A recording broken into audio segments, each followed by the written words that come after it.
Today, we will look at a case that took place in Minnesota back in 2013. 30-year-old Kara Steger was employed as a store clerk at a clothing store located in the Mall of America. She was passionate about her job and never skipped a shift. So when on February 23, 2013, she didn't come to work, her co-workers got worried. They tried to get in touch with Kara, but she didn't return their calls or text messages, and the police were soon informed that she was missing. Kara K. Steger was born on November 19, 1982 in Des Plaines, Illinois. She was the daughter of Marcy and Jay Steger, who described her as a lively, dedicated, and sweet daughter. Kara was employed at the Mall of America and worked for 2 stores there, Wet Seal and most recently Delia's. Her co-workers were not only great friends, but Kara considered them part of her family. Kara possessed a unique talent for recognizing people's strengths that they themselves didn't notice. She planned and hoped for a promising future, which looked bright and serene. Sadly, all her dreams ended in an instant when Kara mysteriously vanished.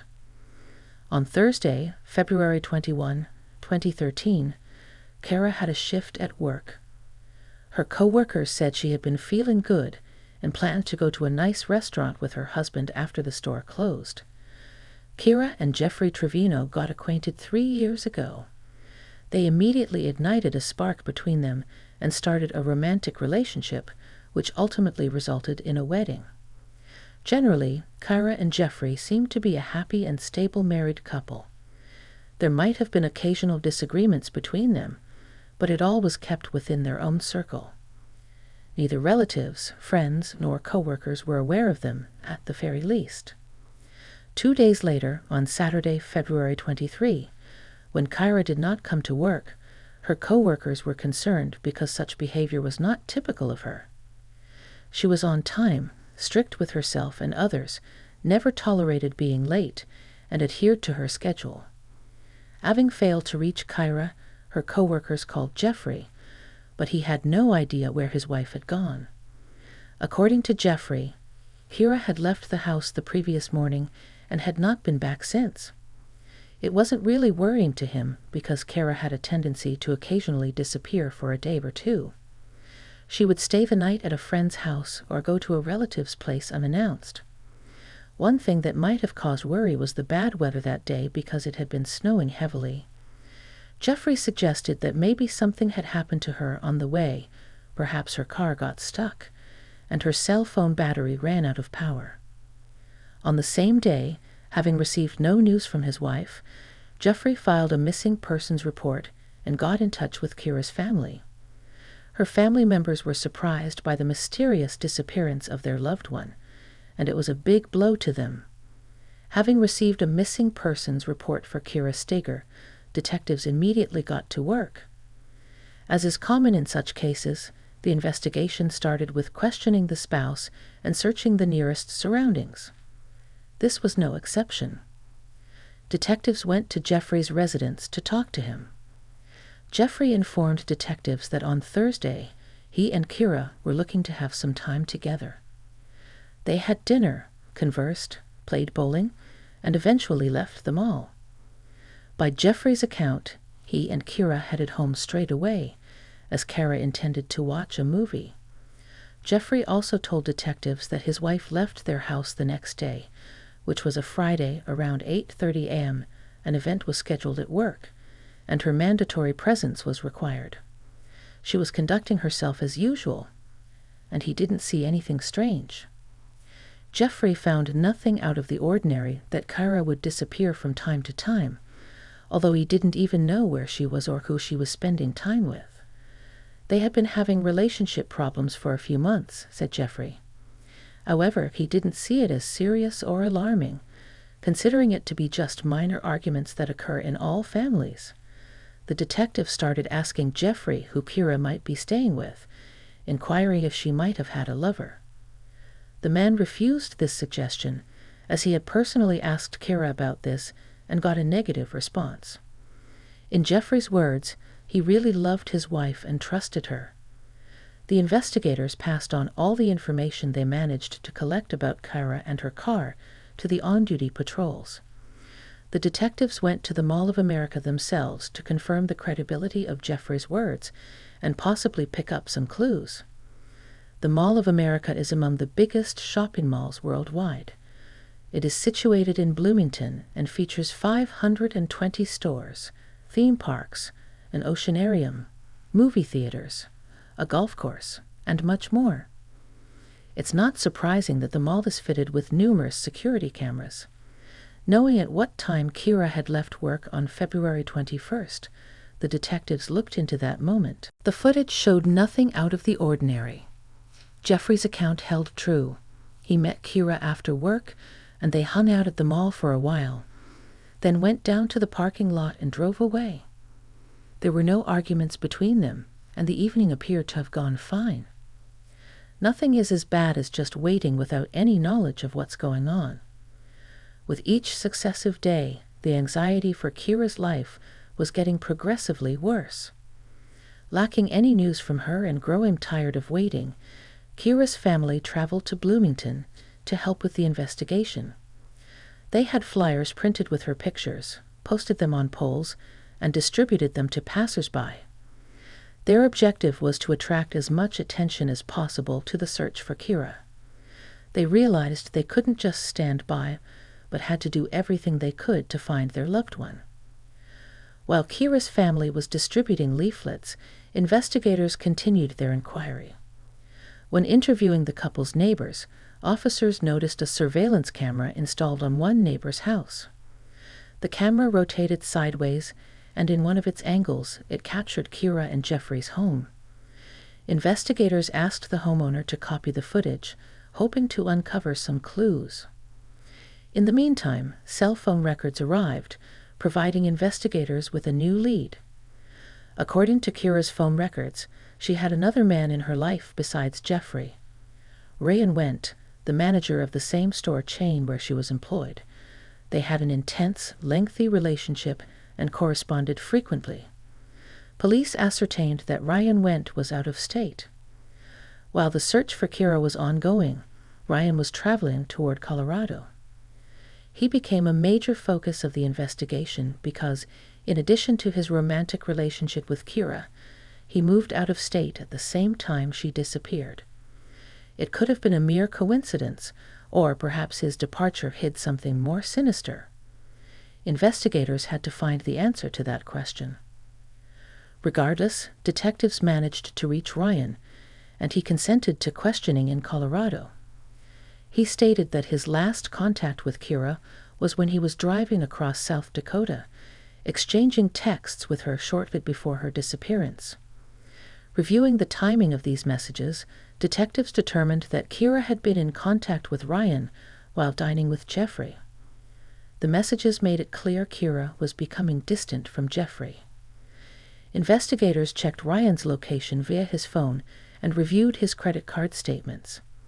It appeared he was truly out of state that evening, ruling him out as a suspect. The message's timestamp revealed that Kira was still texting with Ryan when she arrived home with Jeffrey. However, communication ceased after 11:44 p.m., and Kira's phone has been inactive since. Meanwhile, another team of investigators was preparing to examine footage from the surveillance camera at Kira's neighbor's house. The camera captured much of the street, sweeping left and right. However, it turned too quickly, making it difficult to observe anything for long. Jeffrey stated that after dinner and bowling, he and Kira went home, watched a movie, and went to bed. However, investigators noticed that right after 2 a.m., Kira's car reversed into the yard. Due to the low-quality footage and the constant motion of the camera, it was hard to tell precisely what was happening, but the car soon moved away from their house. Jeffrey attributed the late-night drive to Kira asking him to pump gas for her commute the next day. Surprisingly, his story was true. He was seen at the gas station around 3:30 a.m. However, detectives discovered that after leaving the gas station, Jeffrey didn't return home. Instead, he headed toward the highway, and it was unclear where he went next. The neighbor's camera didn't capture him returning, but it could have been a coincidence since the camera was constantly rotating. Further footage revealed that Kira's Chevrolet drove away at 9:21 a.m. Unfortunately, there was no way to identify who was driving. A missing person report was filed on Saturday, February 23rd, and on Monday, February 25th, the police received a call reporting the discovery of a suspicious vehicle. Near the shopping center where Kira was employed, there are two multi-story parking lots. Security guards noticed that a certain car had been parked there for several days and requested a tow truck. The tow truck driver examined the car before picking it up and spotted suspicious-looking red smudges on the trunk lid. He immediately called the police. The vehicle turned out to be Kira's white Chevy. Although there wasn't much blood, just a few small stains, it was still a very bad sign. Kira's purse, which was recovered from her abandoned car, contained divorce court forms that appeared to have been downloaded from the internet.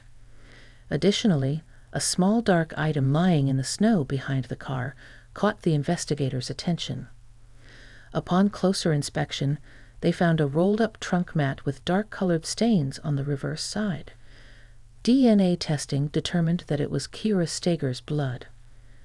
With regret, the investigators began to realize that Kira was most likely no longer alive.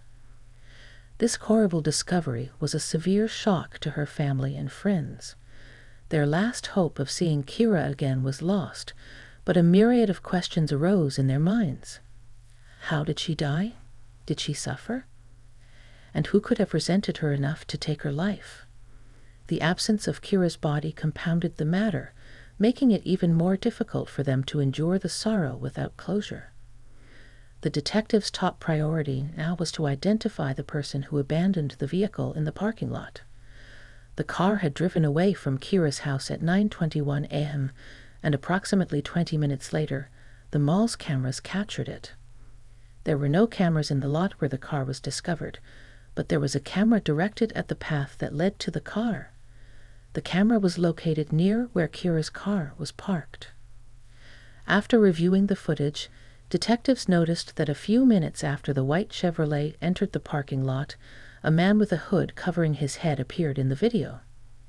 It was fairly cold, and while it didn't seem odd that the man was in a hoodie, the detectives still wanted to track his movements.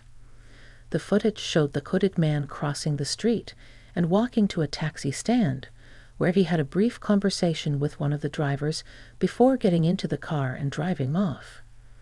The police were able to determine which company owned the cabs parked at the shopping center. Based on the time of the hooded man's interaction with the driver, it wasn't difficult for them to identify the license plate number of that particular vehicle. All of the cabs were equipped with GPS tracking devices, which revealed that the hooded man had concluded his trip a block away from Kira and Jeffrey's house before getting out and paying cash.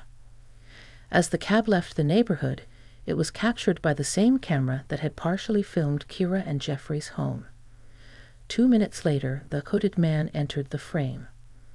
Although the low resolution of the footage made it difficult to see his face, what stood out was the white logo on his hoodie.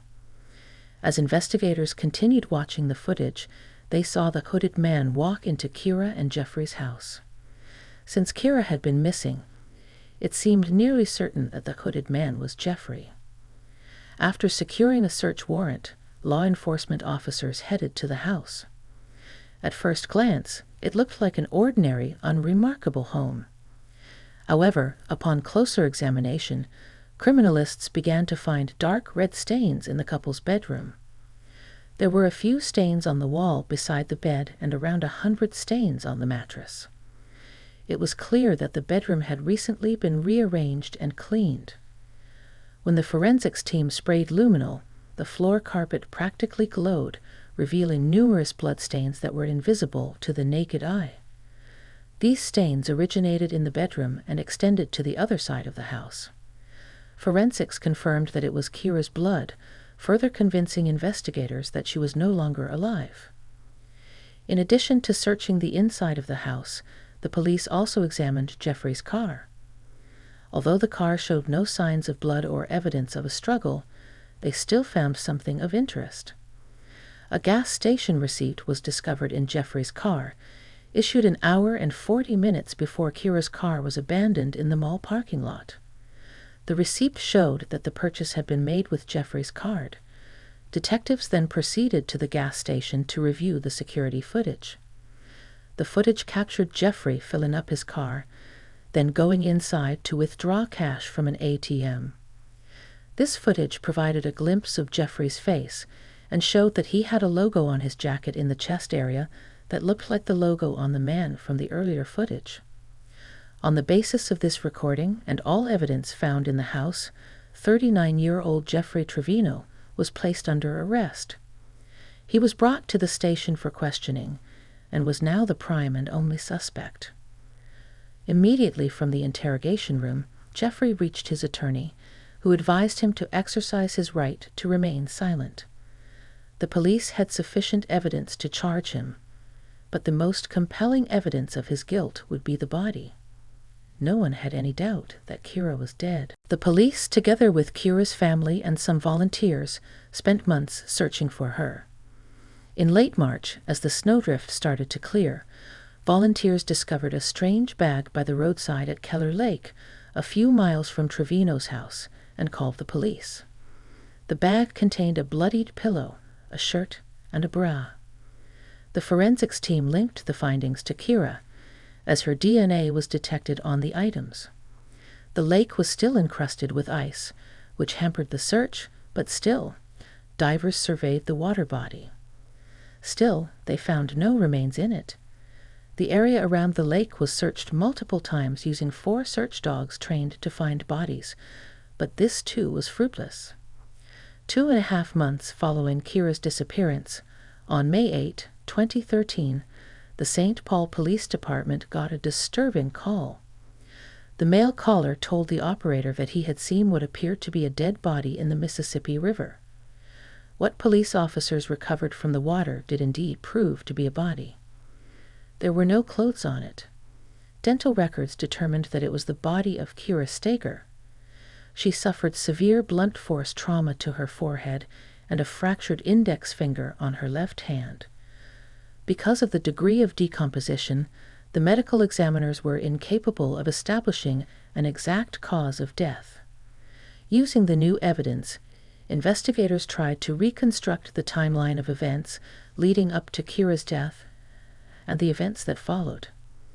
They speculated that when Kira and Jeffrey came home, he became aware or saw that she was texting someone else. Kira was unwilling to show the correspondence to her husband, at which point he forcefully snatched her phone away from her and broke her finger. After seeing the romantic correspondence, Jeffrey grew even more enraged and, in a fit of anger, took Kira's life and then tried to conceal evidence of the crime. He used her car to drive to the house, put the body in the trunk, then went to a gas station and from there to the river, where he disposed of the body. He subsequently drove back home, dumping the bag containing Kira's pillow and clothes along the way. The next morning, he went to a gas station and took out cash from an ATM because he knew that after he left Kira's car in the mall's parking lot, he would have to pay for a cab, and it would be better to do so in cash. After disposing of Kira's car, Jeffrey went home and spent the rest of the day cleaning the house. With his trickery, Jeffrey intended to convey the impression that Kira had driven away in her car by herself that morning and that she was perfectly fine. However, thanks to surveillance cameras, his plan failed. In October 2013, a jury convicted 39-year-old Jeffrey Trevino.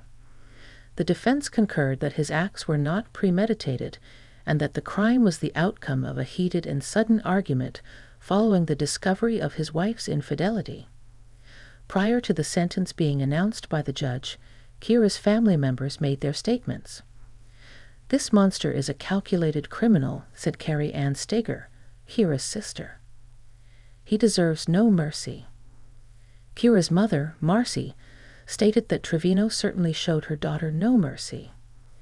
"He dumped my daughter like a piece of trash into the nation's most polluted body of water," she said.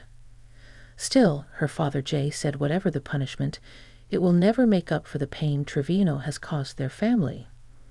No matter how much time you give Mr. Trevino, it's not enough. Never enough, he said. In November 2013, Jeffrey Trevino was given a 27-and-a-half-year prison sentence. He will become eligible for parole in 2031.